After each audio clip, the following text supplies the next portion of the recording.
Hagamos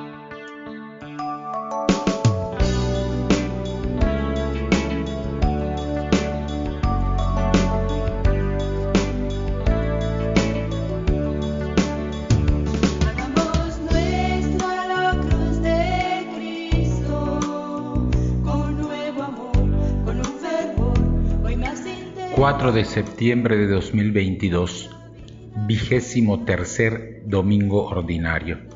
Las lecturas de este domingo están tomadas: la primera lectura del libro de la Sabiduría, capítulo 9, versículos del 3 al 19. La segunda lectura está tomada de la carta del apóstol San Pablo a Filemón, versículos 9 y 10 y versículos del 12 al 17. Y el Evangelio está tomado de Lucas, capítulo 14, versículos del 25 al 33. Como cada domingo tomamos en nuestras manos nuestra Biblia o nuestro misal, hacemos una primera lectura atenta, pausada, de los 3 pasajes y pasamos a escuchar los comentarios. En el amor en todos nuestros momentos. La primera lectura está tomada del libro de la Sabiduría, capítulo 9, versículos del 3 al 19.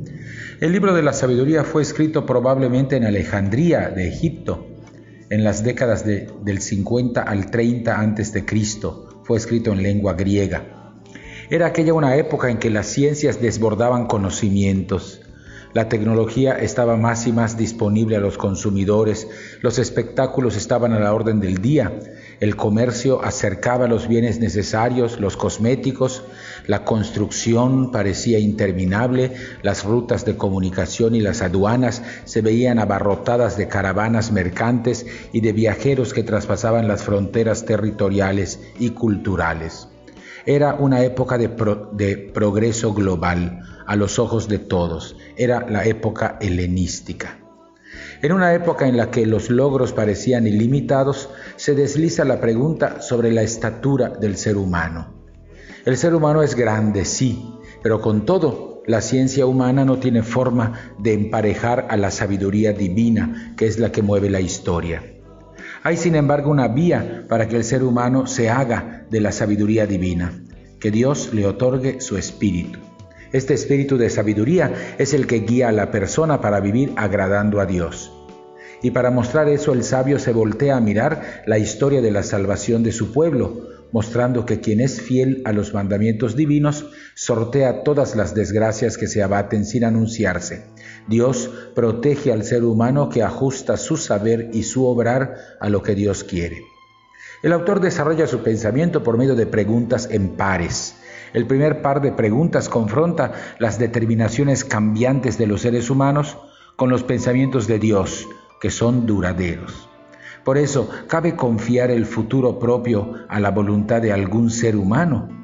El autor agrega que aunque considera al alma humana pura y orientada a los más nobles valores, sin embargo el apego a lo material puede empujar a la persona hacia lo corruptible y lo sensorial. Ningún ser humano, por tanto, puede penetrar las determinaciones del Dios único. El siguiente par de preguntas surge de la constatación de lo limitado del conocimiento humano, que apenas percibe el entorno inmediato. El cielo, sin embargo, le está vedado al ser humano. Las realidades celestiales, las de Dios, no le son accesibles. Pero Dios amorosamente hace el camino hacia el hombre cuando le participa su espíritu. Solo el Espíritu de Dios puede guiar a los fieles en la correcta dirección, que es hacia Dios.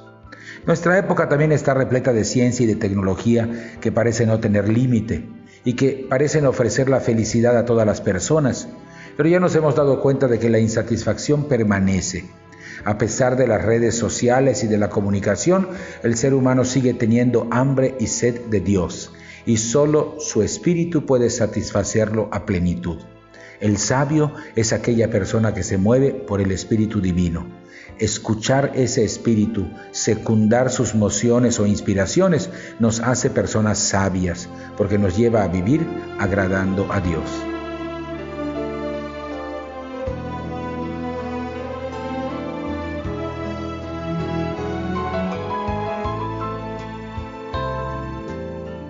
La segunda lectura está tomada de la carta a Filemón, versículos 9 y 10 y versículos 12 al 17.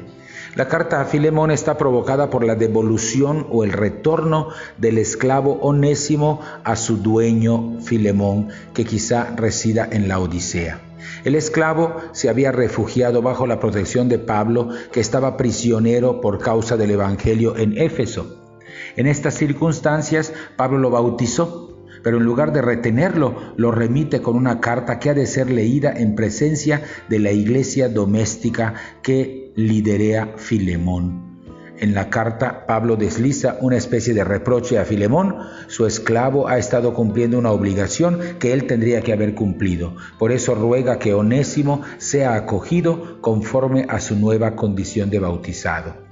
En las comunidades en las que se gestó, nació y difundió la fe cristiana, los individuos estaban estructurados socialmente conforme a una condición básica. Uno era libre, uno era esclavo. La esclavitud no era asunto de raza, como en el sistema esclavista que conocimos en este continente, sino era asunto de estatus social. Provenía de muchas causas: deudas impagadas, ser cautivo de guerra o de invasión, o para vender el propio trabajo. Pero el amo se convertía en el dueño de la vida y de la hacienda del esclavo. Era impensable que un amo considerara a su esclavo como su igual. No conocemos números precisos, pero las guerras de expansión romana y el sistema de endeudamiento llevaron al aumento de los esclavos. En algunos puntos del Imperio Romano se calcula que tal vez más de la mitad de la población serían esclavos. Una familia romana de estrato social equivalente a lo que hoy sería la clase media debía por lo menos tener un esclavo. Pero había potentados grandes ricos que poseían miles de ellos en su casa, en sus fábricas, en sus campos. Filemón poseería al menos a Onésimo. Pero el bautismo cristiano sitúa a todos los creyentes en el mismo plano, derriba las barreras sociales.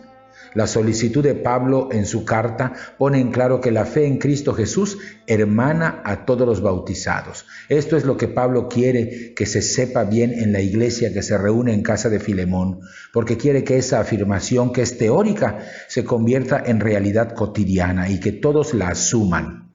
Pablo incluso pide más: hace de Onésimo su enviado personal.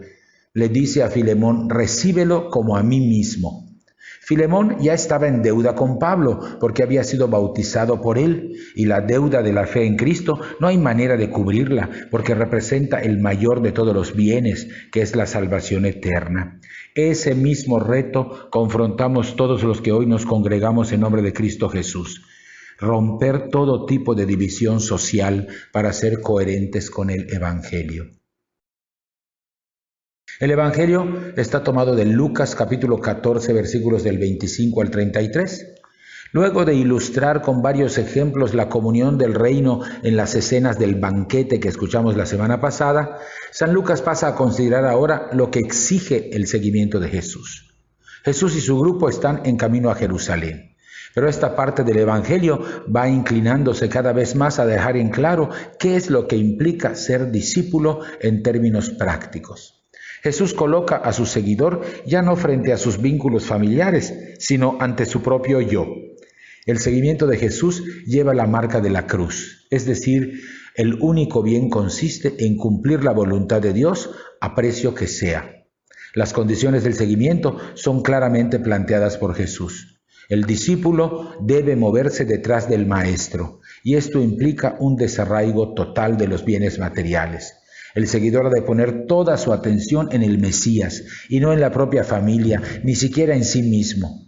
Cristo es el valor absoluto y único en la vida de un discípulo. No admite competidores. Cargar con la cruz no es buscar sufrimientos vanos, sino asumir el costo de ser discípulo. No hay manera de disimular esto, porque sería llamar a engaño. Pero no confundamos el seguimiento de Jesús con un programa de estoicismo ejemplar o una especie de martirio abnegado. No, todo esto tiene una sola razón: ser epifanía, ser testimonio del reino de Dios en el mundo. San Lucas pone dos ejemplos: la construcción de una torre que remata con lo que la gente diría en caso de no terminarla. Para evitar la afrenta hay que poner todo lo que se necesite para culminarla. Es un asunto de honor personal. El segundo ejemplo, que es la guerra, es imagen del riesgo de la vida que está en juego. Ser discípulo implica así jugarse la vida como en la guerra y estar dispuesto a todo con tal de salvarla. Resulta claro, por tanto, que el discipulado es incompatible con acumular y salvaguardar los bienes materiales como si pudiera tenerse un plan B. Por el bautismo, Dios nos llama a seguir a Cristo con fidelidad absoluta. En medio de nuestras vacilaciones y caídas, miremos a la cruz para hacerla nuestro único bien y renunciar a todo lo demás.